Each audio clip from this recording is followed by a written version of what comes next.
Okay, hi everyone. Welcome to another fantastic episode or session of our webinar series. I'm really excited for this webinar in particular. Our presenter today is Reverend Christine Lang, or Harrison. Wrote that wrong. Assistant Professor of Religious and Theology Education, and comes to us, or well, you got your professional education from Princeton Seminary, which is not far from here, a beautiful area. And we're so happy to have Christy as part of our faculty and able to present to us today about the amazing work that she's been doing in her courses. So at this point, I'm gonna pass the baton over. Thanks, Liesl, and thanks for inviting me. It's good to see you all here. I'm always excited to talk with other people about sustainability, and particularly those who are in other disciplines from mine. So I'm trained as first as a minister, so I worked in a congregation, and then my doctoral work is in practical theology and religious and theological education. So I'm really interested in teaching. And my presentation today will focus especially on sustainability in teaching an intro theology or religious studies course, but I really hope it's helpful to all of you in whatever teaching you're doing, whatever field you're in. So if you read the descriptions, the description of this one is here on the screen. Come hear about an introductory theology or religious studies class that incorporates sustainability by assigning sections of Laudato Si, the papal encyclical on the environment, and by helping students consider the impact of consumer culture on their lives. Specific assignments and teaching approaches will be discussed. So I want to ask you to just take a second and to write a couple of sentences in the chat function. Explain why you were interested in this particular webinar, or what you're hoping to learn from it. Or maybe you just signed up for everything, and if that's the case, you can write that down, but maybe there's something you hope to get out of this, and that would help me to direct my comments today too. So I'll give you a second to do that in the chat function.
Just take 20 more seconds to finish up your comment.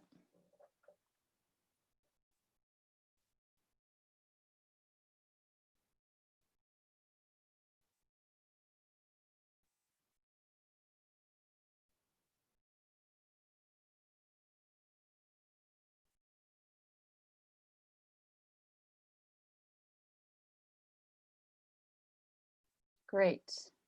Thank you for your comments. I've read them all. I hope you can read one another's as well. Hello to Naomi too, who's in my same department. Yeah, thank you. Dan, I really appreciate your comment here on not just the science of sustainability, but also promoting the values or the ethos of sustainability. And that's something that's really important to me as well.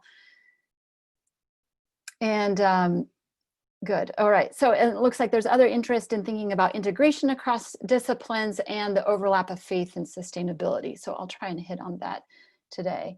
And Naomi, you talk about environmental racism, and that is something that comes up in the course that I teach as well. So I'll try and hit on that too. All right. Well, thank you so much for your comments.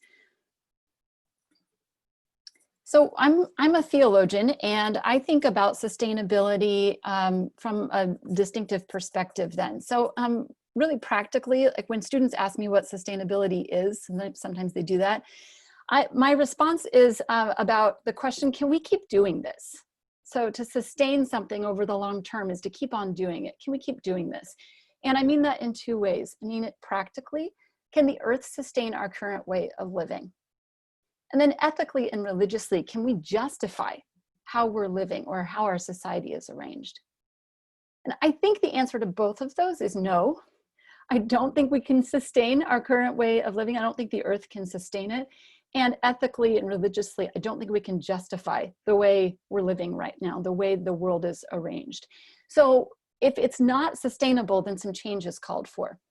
And there's a term that has gained a lot of traction in theology and across some other disciplines, and that is the term ecological conversion.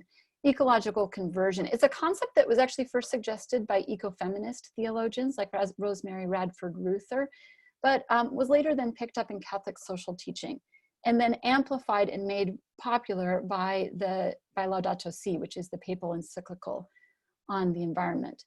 And there's a line in Laudato Si about ecological conversion. It says, the ecological crisis is a summons to profound interior conversion. So if we break down this idea of ecological conversion, ecological is, of course, it's related to the environment, but it's especially thinking about attending to the interconnections and health of living systems of which humans are a part. So thinking about how is it all connected? How am I connected to the rest of the world? What's my impact? And also, how am I impacted by systems around me? How am I a part of a larger ecology? And then conversion is obviously borrowing this it's mostly a Christian term, although it's now used across a number of traditions, to describe a deep transformation or a turn, an ongoing turning toward the earth, in this case, an ecological conversion that changes how we think and perceive and feel and decide and act and pray or worship. So ecological conversion is this transformation and change toward the earth, the turning toward the earth. And there are those who've talked about how it's an expansion of Christian faith, but it certainly applies outside of Christianity as well. And that's something I talk with my students about because, of course, I'm a theology professor, but I know not every one of my students is Christian. Even if they come from maybe a Catholic background, that doesn't mean they necessarily describe themselves as religious. So I try to make this as broad a concept as possible. I want to tell you today about a course that I teach where I think I've seen ecological conversion happen sometimes. And an important part of the doctrine of conversion is that no human causes another person to be converted. That's the work of the Spirit, and I'm not responsible for it. But as a teacher, you can help set conditions. You can prompt thinking and questioning. And so I want to tell you about this course that I teach that I think can help support the development of this ethos of sustainability. So I just want to tell you a little about the course impact before I describe the course. So this is anecdotal. This is a quote from a student who approached me after class one day. We'd been talking a lot about how we celebrate Christmas and how wasteful it is. And she said, I hope this isn't too personal, but what does Christmas look like at your house? I don't want to go home for the holidays and act like nothing has changed. Because for me, this hasn't just been a class. I feel like I'm a completely changed person, but people at home haven't been in this class. And I'm not sure how to go home and explain why I'm not going to the mall. So she was undergoing this profound change, and she'd done a lot of work on her own, but she attributed it in part to the discussions and the readings and the exercises of this course. More formally, I did a study on the impact of the course looking at different semesters and the feedback students gave. So this is from one semester. This is from spring of 2019. On the last day of class, students write an anonymous response to the question, how will your life be different after this class? And in response to that question, all 22 students in spring 2019 wrote a comment that reflected in some way a deeper sense of their responsibility to other people or the planet. or that suggested a more critical assessment of normal habits of mindless consumption and disposal. So every student commented in some way that the course made them feel more responsible or aware. 11 of them described themselves as more of one of the following: conscious, mindful, aware, or concerned. And 15 out of 22 commented on either increased commitment to environmental care or to other people around the world, which, by the way, is important for thinking about sustainability. It's not just the earth, it's people and the vulnerable. At the end of my course, students can write a final letter describing what they've learned or how the course has impacted them. And in spring 2019, 16 students chose that assignment. They don't have to do it, but they chose it. All 16 of them wrote about an increased awareness of social or environmental problems. 13 of them volunteered, and many of them actually, they didn't just say this, they actually reiterated it and tried to say, like, I'm not just saying this because I know my teacher's reading this. This is really true, that this course changed my life in significant ways, that it deeply impacted them or dramatically changed their perspective. And I think really significantly, 12 of them said they felt more hopeful or empowered, because it's so easy to look at environmental issues and just feel completely overwhelmed. So that was important to me. All right, I'm not going to go through all of those details, but the course, I see the course making an impact. The course is Faith, Reason, and Culture. That's THL 1000. It's our foundational course for the theology department. And the first 4 of these goals here are shaped by the department. So this is about articulating how faith shapes culture and culture shapes faith, responding personally to fundamental human questions, reading and interpreting religious theological texts, beliefs, and practices, critically evaluating the significance of Christian beliefs, worship practices for personal, communal, societal, and global living. And then to those core goals that we have to share across our courses, I added this becoming adept at a basic process of practical theological reflection. I want my students to be able to reflect theologically on the world around them. And then finally, to interpret and evaluate this semester's focal issue of consumerism. So this is kind of key, is that in this class that is about faith and culture, I thought, okay, I need a focal point here. We can't just sort of talk generally about faith and culture writ large. It's too much. So we look at consumer culture because it affects students' lives so directly and is so much in the air, at least of North American culture. To structure the course, I draw on this practical theological reflection cycle by this guy named Richard Osmer, who taught for many years at Princeton Theological Seminary. He describes, and this may be familiar to you from other fields too, ethics uses something like this. So he talks about how there's a descriptive task where we say what's happening in a situation, an interpretive task where we ask why. We don't just assume we know, but we have to understand it better. A normative task where we bring in normative visions, like great ethical visions, like human rights. Okay, so you can't just observe human rights, but you can say that these are really important guiding principles. So we draw norms in and reflect on those, and then finally move to a strategic task. And my goal with this is always to help students begin to think a little more carefully through issues that otherwise confront them in this overwhelming way. And they either say, oh, like, here's the problem, and then here's my knee-jerk response to it, or here's the problem, it's too big, I'm gonna do nothing. And instead to scaffold a process of thinking about it. Now, one thing I think is really interesting is that these moves all show up in Laudato Si, the papal encyclical on care for our common home. I confess I never read Laudato Si until I came to Villanova, because I'm not Catholic, I'm Protestant. And when I read it, I was like, oh, dang, I'm so jealous. I wish my tradition had this, because it's so good. It's so rich. And I hope you've all read it.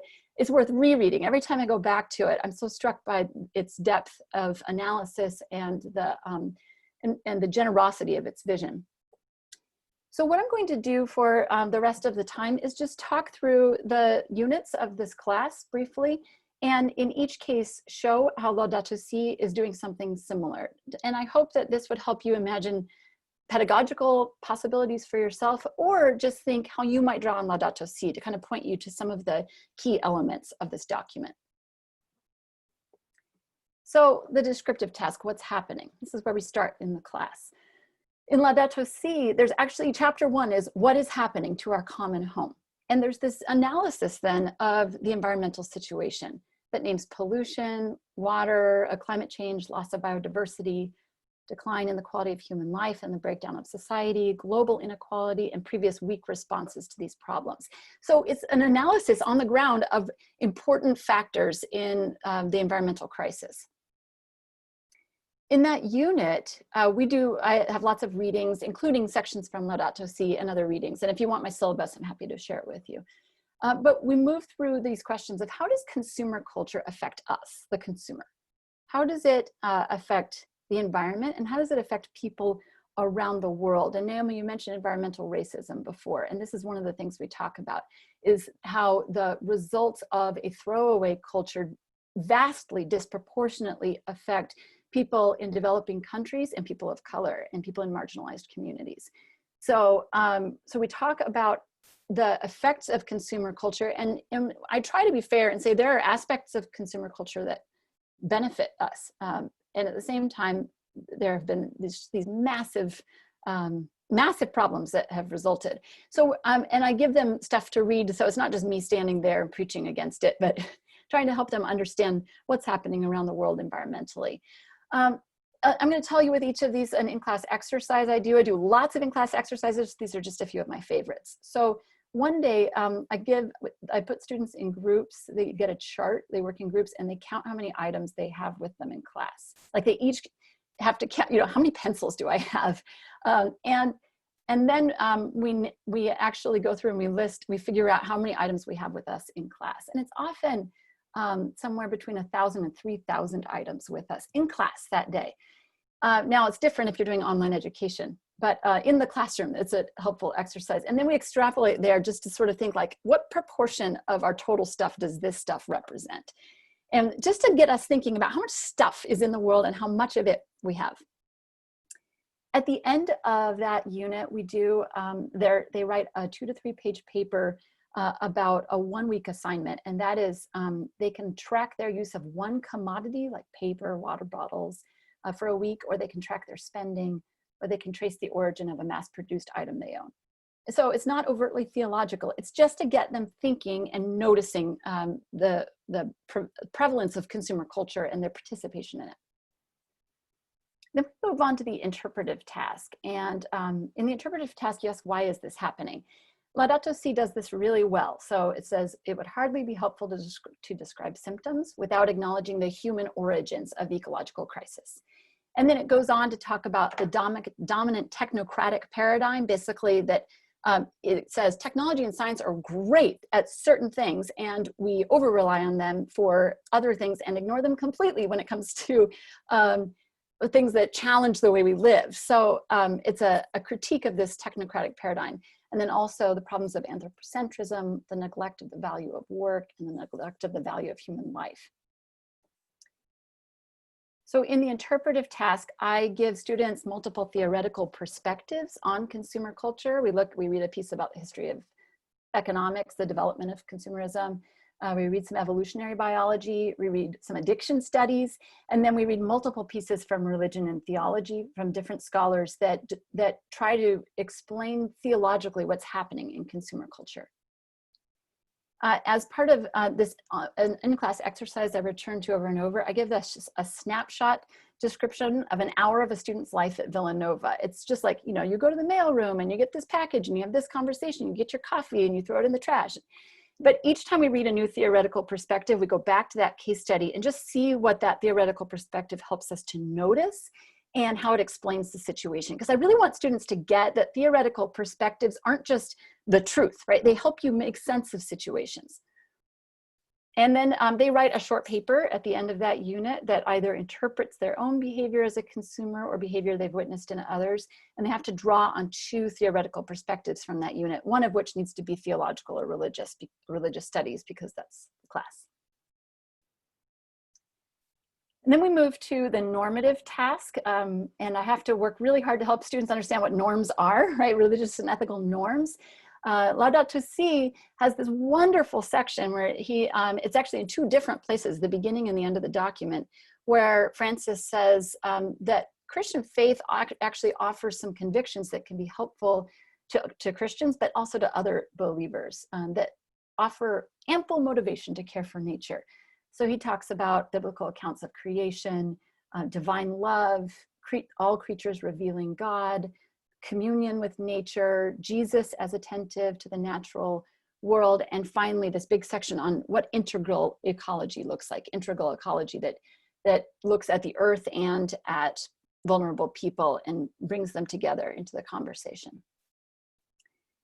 In this unit on the normative task, I have students read pieces that explicitly link certain Christian teachings or human rights teachings to concern for the environment or for vulnerable people. So like we read a piece about the Trinity and community and biodiversity. So there are theologians who work on this question of biodiversity and say that that biodiversity actually reflects the Trinitarian love of God. Or the principle of neighbor love. So love God, love your neighbor. Okay, what does it mean to love your neighbor? What if your neighbor includes the woman in Bangladesh who makes your clothes and whose children have to drink water from a stream polluted by the textile industry there? And one of the in-class exercises we do is the students have to act out Jesus's parables about money. Most of his parables about money make them very mad or uncomfortable. But this gives us an opportunity to think about, okay, what does Christian tradition have to say about consumer culture and about the way we think about money? At the end of that unit, students write a short paper in which they bring their own norms into conversation with a principle or norm that we've encountered in that unit. So it might be something they were raised hearing was really important, or something that they hold to be true. It might be something that really matters to them, like every human being has dignity and I should treat them that way. And then they bring that into conversation with something we've read, and they have to think, how does what we've read amplify it or challenge it? Sometimes students will say, I was raised learning, for example, that beauty is pain. That if you want to look beautiful as a woman, you have to be willing to undergo pain. And then they stop and they're like, wait a second, that's weird. And they bring resources from the class to bear to critique it. So either one of those could happen. And then finally, the strategic task, what might we do? In Laudato Si, there are 2 chapters that offer strategies of response. One, chapter 5, is all about dialogue, the different dialogues that need to happen internationally, locally, between politics and economy, and between religion and science. And then chapter 6 is about ecological education and spirituality. So what does education look like if we take an integral ecology seriously? What do our lives look like if we take it more seriously? The final unit of my class introduces students to different models of response to consumerism that are practiced today, many of which actually have roots in religious traditions. So we look at ethical consumerism, asceticism, and aestheticism. So asceticism, can I say no to my desires? And aestheticism is, can I really love and value what I have? And what does it look like to bring those together? Monasticism and communitarianism. What if I shared? What if my neighbors and I co-owned a lawnmower? Vocation and Sabbath. Can I find rest and not believe the lie that I have to keep buying things in order to make myself feel at rest? And global citizenship. What does it look like to be a citizen of the world? So my favorite exercise from that unit is that groups get ethical consumerism challenges, like finding a sustainable wardrobe for a woman for a summer on a certain budget, or planning a sustainable birthday party. So they're kind of basic everyday activities, purposely designed not to be like large-scale campaigns, but what does it look like for this to be part of your daily life? And then they have to do internet research, which hacks their computers, because from then on the internet sends them all sorts of information about how to do things more sustainably. So that's really fun. But then at the end, for the last couple weeks of class, students make presentations in groups. They have to give a presentation about one specific bounded issue related to consumer culture that works through this practical theological reflection cycle. So an example is plastic water bottles and the Trinity. That's a real title from a student presentation. So they described a massive number of plastic water bottles on beaches, et cetera. And then they drew in the doctrine of the Trinity to describe how it can help us think about our responsibility to the earth. And then they made strategic proposals for what to do about it. And a number of students have done, celebrating Christmas sustainably or the holidays sustainably, and lots of other interesting presentations as well. So final slide, just is a little story, Sion. This is the word Sion. And one of my students, this fantastic freshman Latinx student, told a story about her family and how when she greets her parents, she says Sion, which is short for bendición, blessing. And it is like a way of asking for a blessing. And her parents then replied, Dios te bendiga, God bless you. And she said this has been a part of her life growing up, is that you exchange blessings with one another. And she said, this is a freshman, she said, I read Laudato Si and I realized it's asking me to expand the blessing I give past my family.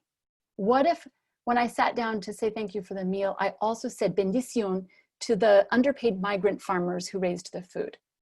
And what if I also then tried to express that same bendición to the rest of creation? And she said to say Sion with my life would mean to care about animals, would mean to care about forests, and to make changes in my life that would express that. So in my mind, she's being a theologian here, a really awesome theologian. And I was excited to see the way this course set up for her the opportunity to bring together her own cultural heritage and identity with a care and concern for the world that then reflected critically on the resources of this religious tradition in a way that empowered her to go forward. So that is the end of my comments. It's 12:28. I would be very happy to receive any questions.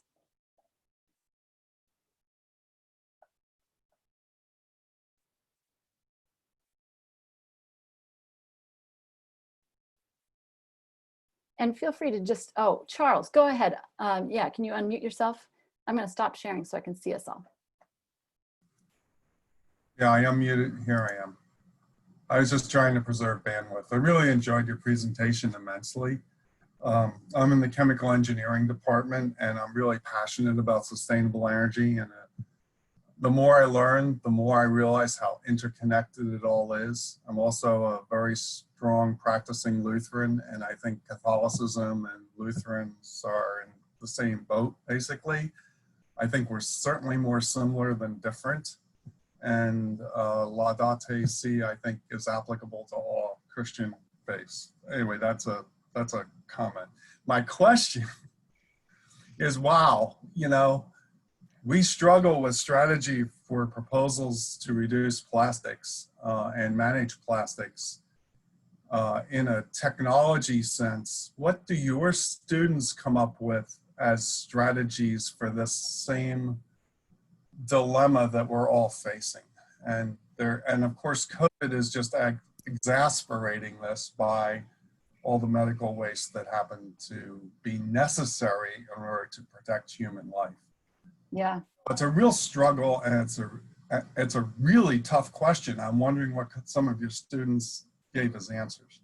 Yeah, thanks. Well, I think that, yeah, I agree. And, I'm not sure that they ever come up with totally comprehensive answers, because there aren't comprehensive answers. There are answers that have to be worked out in different fields differently. But, one of the most interesting presentations was one that involved a student from China who said, well, let me tell you what China did. And my students from America were just stunned at what had happened in China, which was basically we're not going to take your trash. Yeah, a replacement of the individual water bottles with large water bottles that could be delivered and then recovered much more easily, and that were made really widely available. Now, it's a different governmental response, right?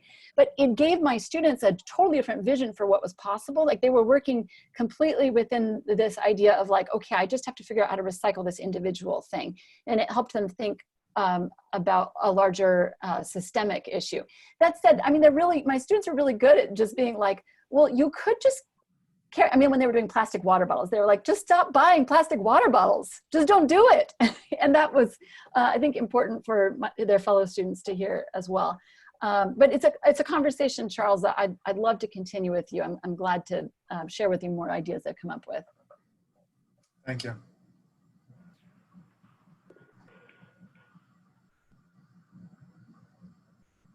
Oh, I was looking for a hand raised, but I'll just start talking. Yeah. Thank you so much, Christy, for this. This is very helpful to me as I think about, I'm teaching a course that's housed in the Peace and Justice Studies program, but also is kind of cross-listed as a theology course.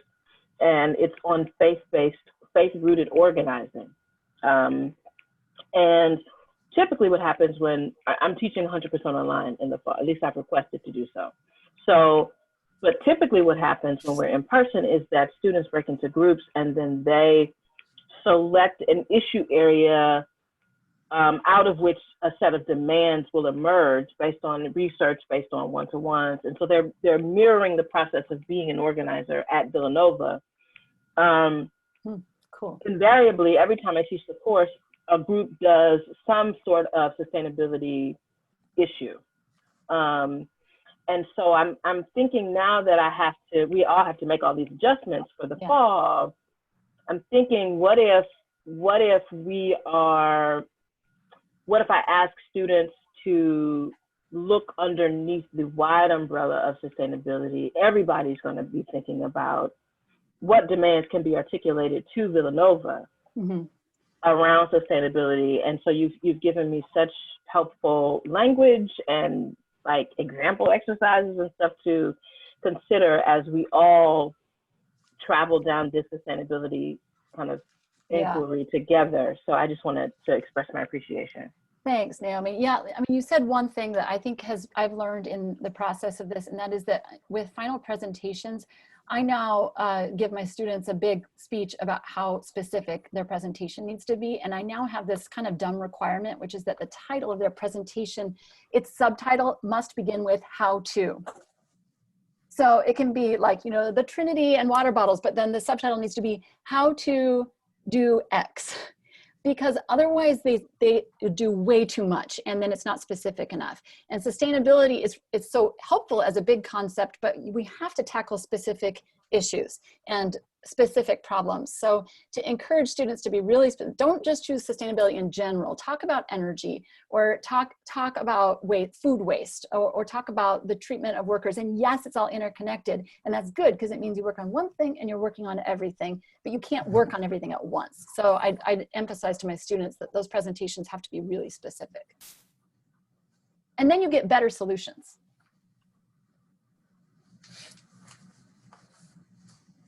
Lisa, I'm aware it's past 12:30, and I want to make sure we respect people's time. Yes, no, definitely. I was going to let, if anyone else had any more questions, I can also pause or stop the recording if anyone wants to stay behind and just ask additional questions. But does anyone have any like last minute burning questions they want to ask before we stop the recording? Okay. I'm going to stop.